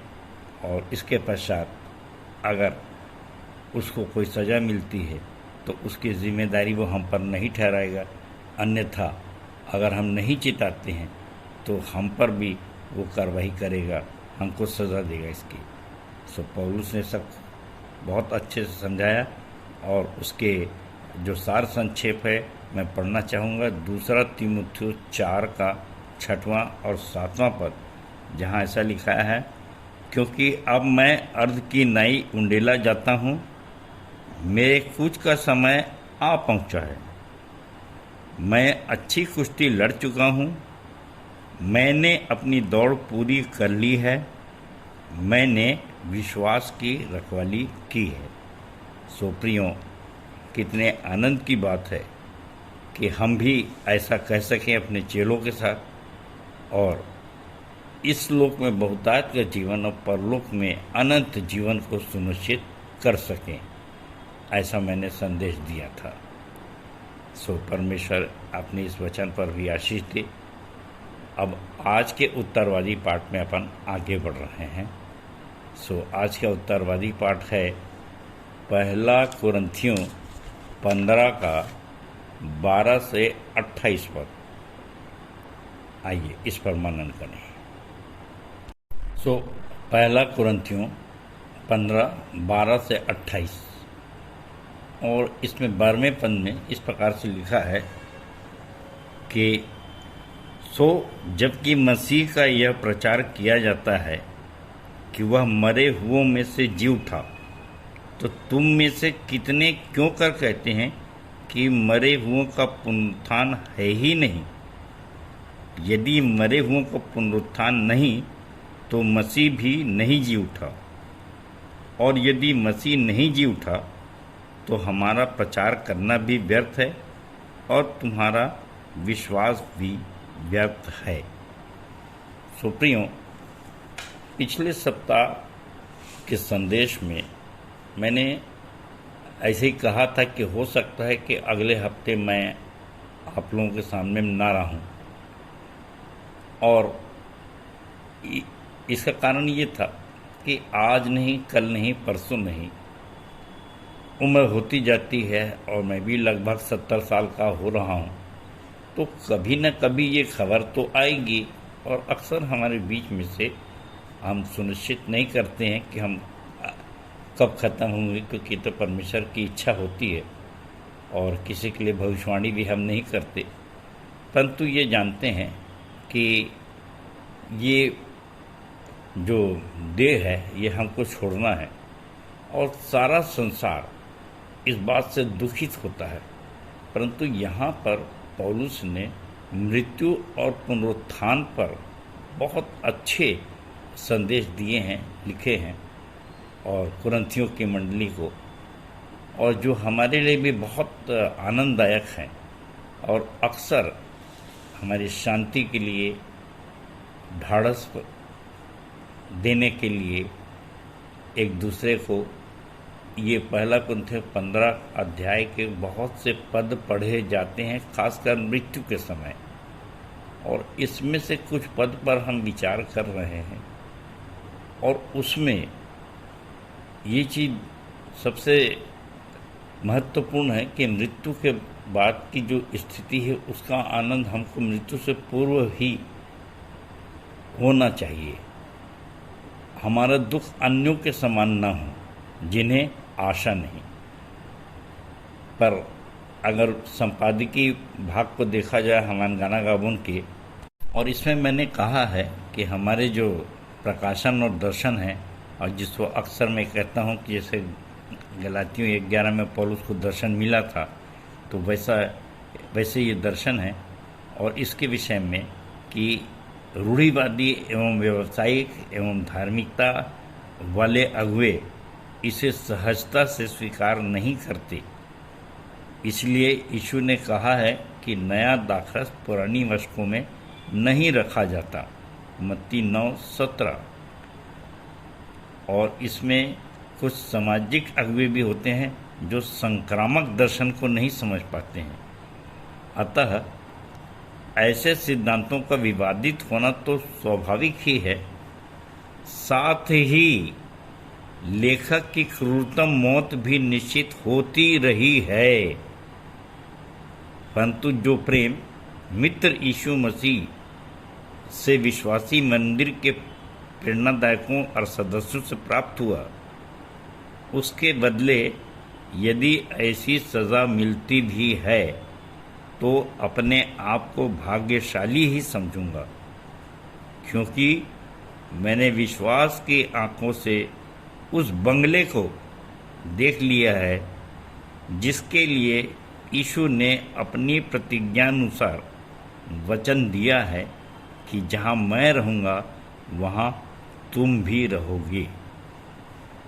सो प्रियो, ये जो बात नई नहीं है, प्रारंभ से ही इस कार्य को करने के लिए प्रेरणा जो मुझको मिली है उसमें तन मन धन लगाया गया है, और इसलिए मैं हर परिस्थिति में हर समय आनंदित रहता हूँ।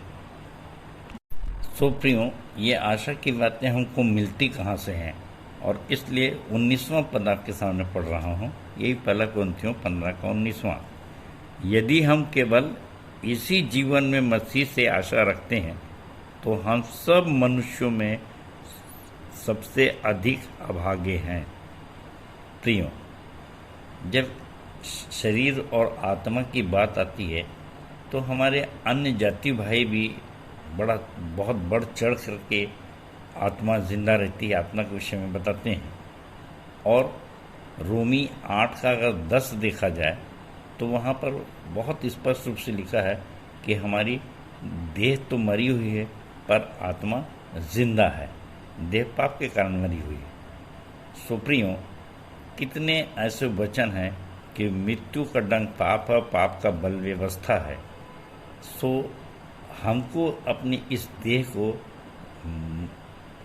कैसे जिंदा करना है और कैसे हम बच सकते हैं, तो मैं बात की बात में मुझको याद आ रहा है कि एक शायर ने लिखा है कि मौत हमारे लिए चांदनी रात है, मौत हमारे लिए चांदनी रात है, और अपनी जिंदा दिली की यही बात है कि उठेगा जनाजा और पूछेंगे लोग कौन साहब हैं ये और किसकी ये बारात है। उठेगा जनाजा और पूछेंगे लोग कौन साहब हैं और किसकी ये बारात है। तो ये देखिए कि जिनके पास मरने के बाद जिंदा होने वाले मसीहा की, यीशु मसीह की बातें नहीं हैं, वे भी कितनी आशा रखते हैं मृत्यु के पश्चात जीवन की, स्वर्ग और नरक की बातें होती रहती। और हमारे सामने तो बहुत सुंदर ढंग से यीशु मसीह ने और उसके चेलों ने, वचन ने, बाइबल में और हमारे प्रचारकों द्वारा भी बताया जाता है कि और हमको कैसी आशा होना चाहिए। परंतु कई बार ये आशाएं नहीं होती, और मैं आपको बता रहा हूँ कि पिछली बार संदेश देने के बाद जब सोमवार मंगल को जब मैं विश्वासी मंदिर आया तो वहाँ पर एक बहन रोते हुए मुझसे कह रही थी कि आपने ऐसा क्यों कहा कि अगले हफ्ते मैं नहीं आ पाऊँगा, और वो रोने लगी। फिर मैंने उससे समझाया कि हम संसार में हैं, हमारे बहुत से रिश्ते होते हैं, पर इस सच्चाई को, कटु सत्य को, कि हमको संसार को एक दिन छोड़ना है, इसको स्वीकार करना चाहिए। और सबसे बड़ी बात है, जब हम मसीहा पर विश्वास करते हैं तो मृत्यु से उस पार अनंत जीवन के लिए आनंदित भी होना चाहिए।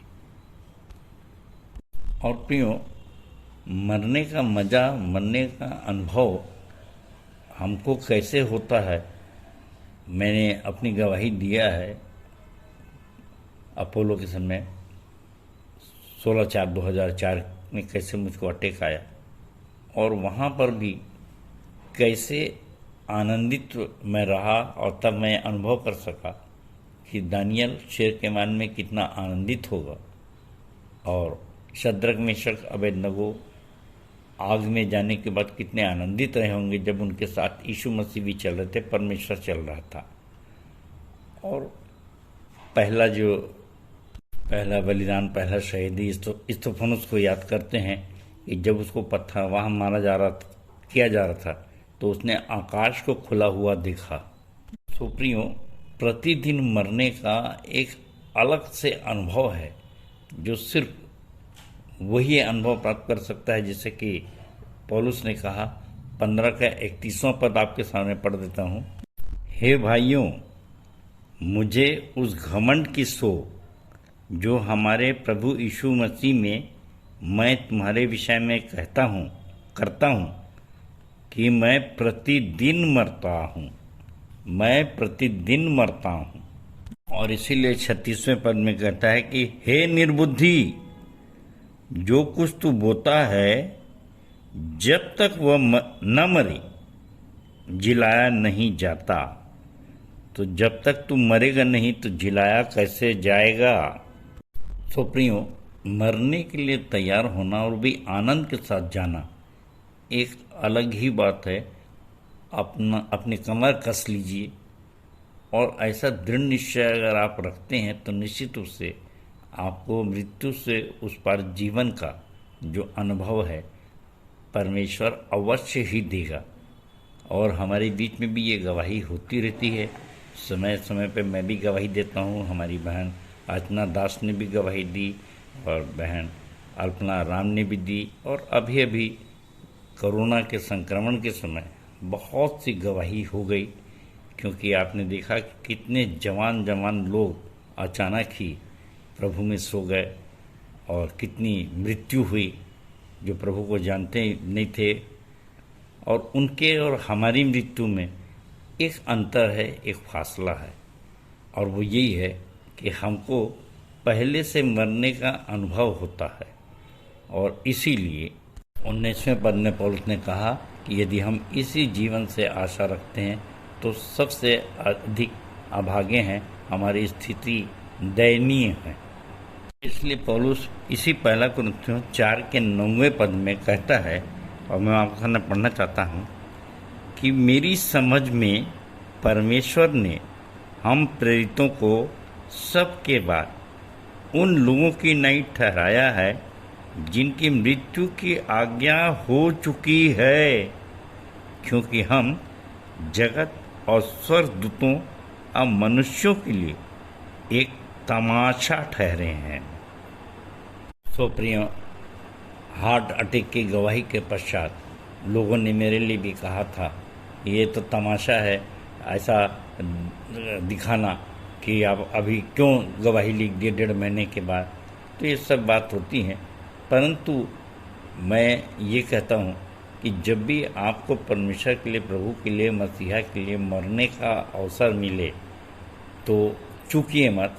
और मैं याद करता हूँ कि मैंने एक कविता लिखा था, जो कविता नंबर 4 है, और पृष्ठ 178 पे हमन गाना का बोलेंगे, और उसमें कौन जाएगा।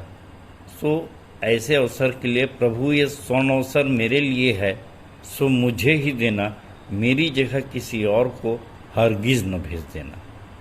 तो कितनी आनंद की बात होती है। अब देखिए कि कौन सा अवसर है, मरने का कौन सा अवसर है। कैसी कैसी समस्या आती है और हमारे बीच में बहुत से लोग कर्ज में डूबे हुए हैं।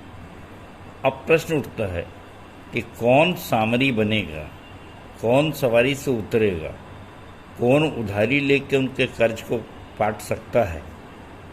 अब इस कार्य के लिए बहुत सारी बातें आती हैं और लोग कहते हैं कि भाई मेरे पास तो अपने पारिवारिक बहुत सारे प्रॉब्लम हैं और यदि तैरते हुए व्यक्ति को बहते हुए व्यक्ति को तैर करके बचाना है तो मुझे तो तैरना आता नहीं है, कहीं ऐसा ना हो कि मैं भी बह जाऊं, जान मेरे पास धन नहीं है, पैसा नहीं है।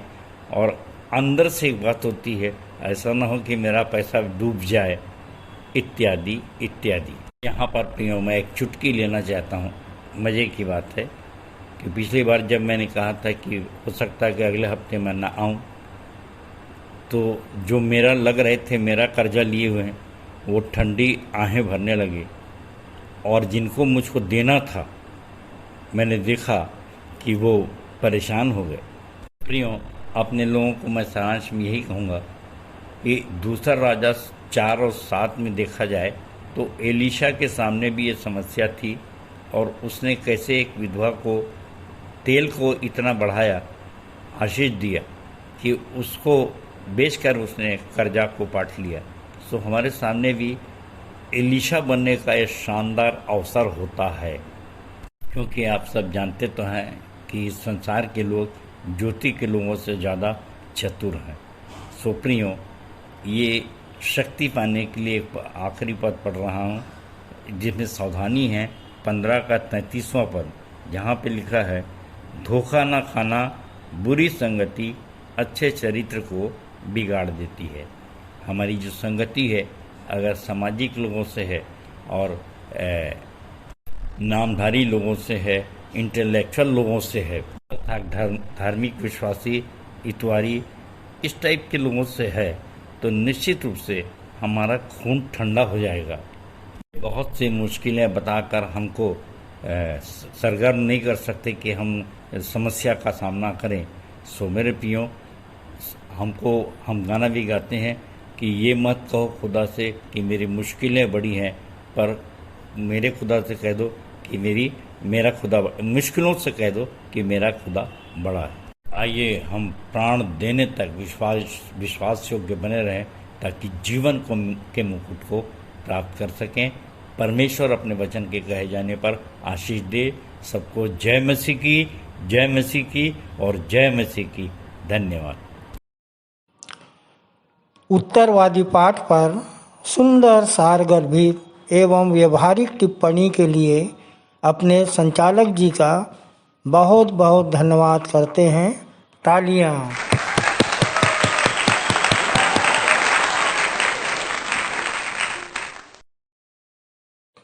हम अपनी आराधना के अंतिम भाग में हैं। अंतिम गीत गाएंगे हमन गाना गाबो से 42 नंबर, हम धूम मचा देंगे। अंतिम प्रार्थना में अगुवाई करेंगे हमारी आचार्य श्रीमती प्रीतिमा कुर्रे। प्रभु की प्रार्थना और अपने सह संचालक श्री आशीष जलाल जी की आशीष से सभा का समापन करेंगे।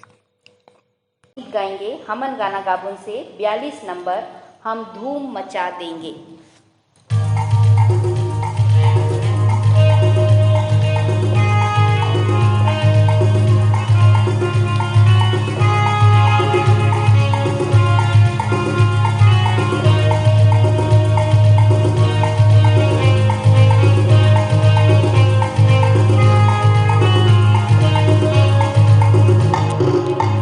हम धूम मचा देंगे, हम धूम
सभी को जय मसीह की।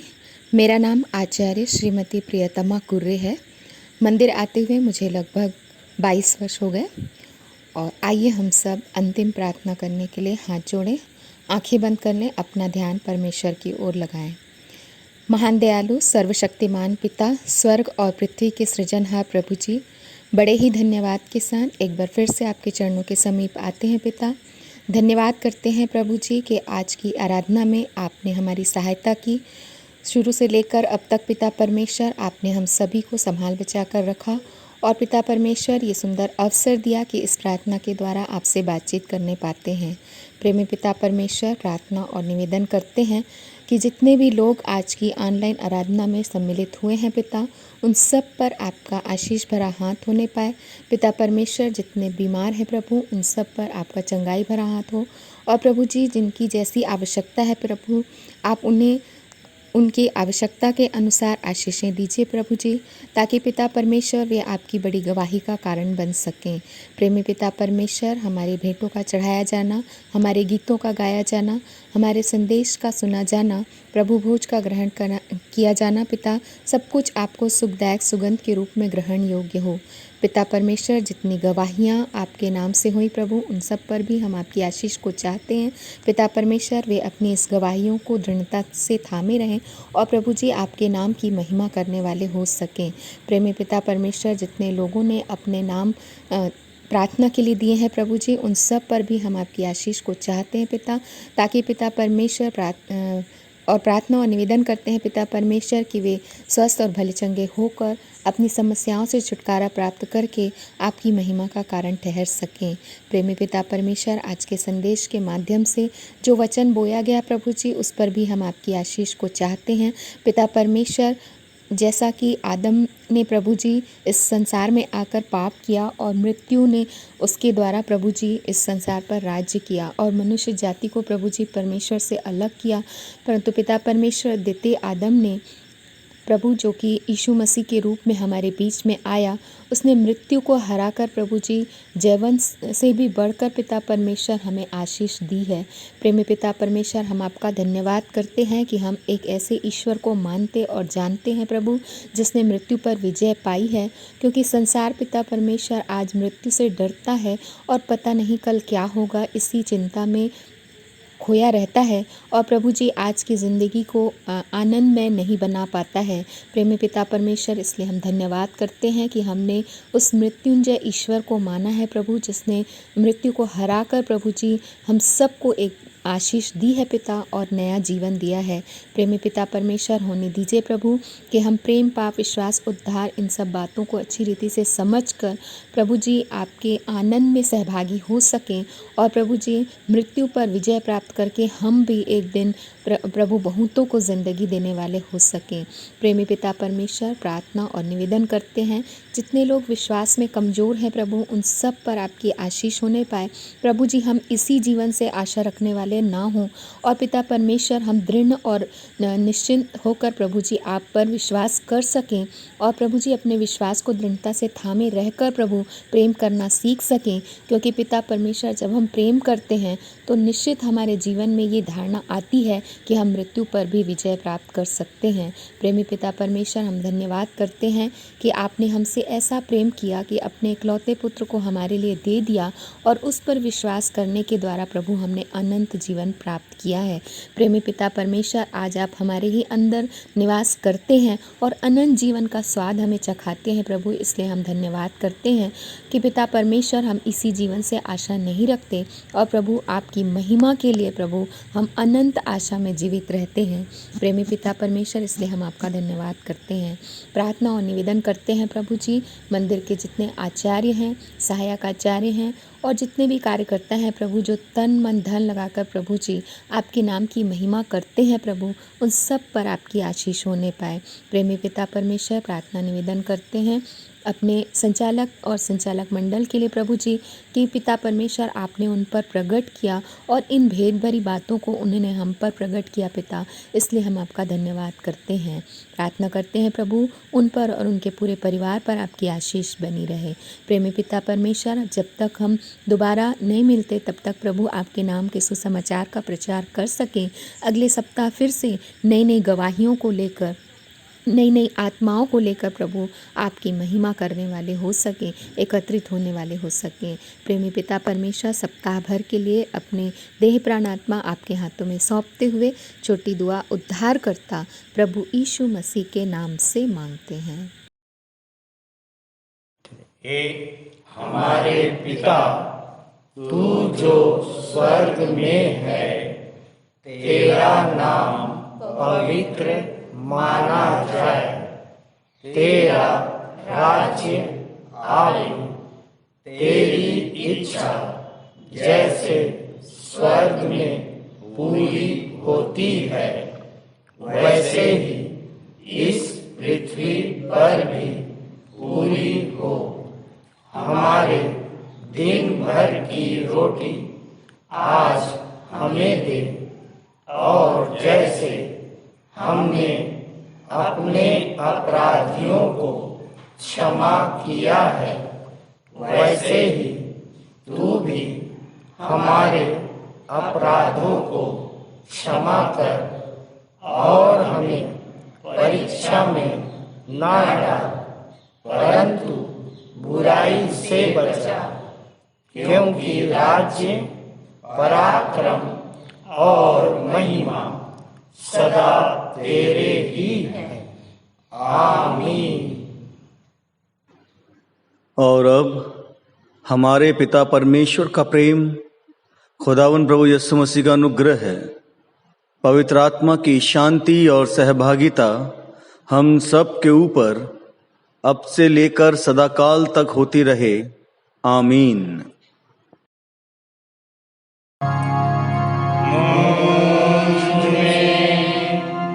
यीशु की शोभा दिखाई,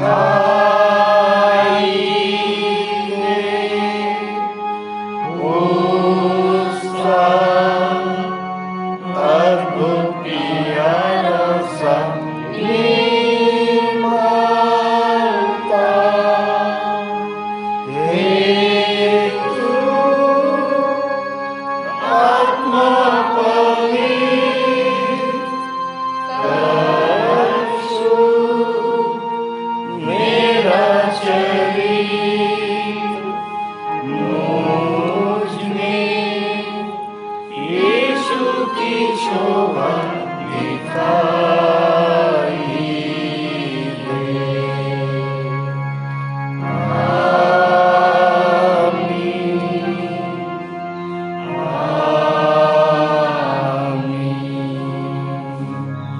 सबको जय मसीह की। जय मसीह की।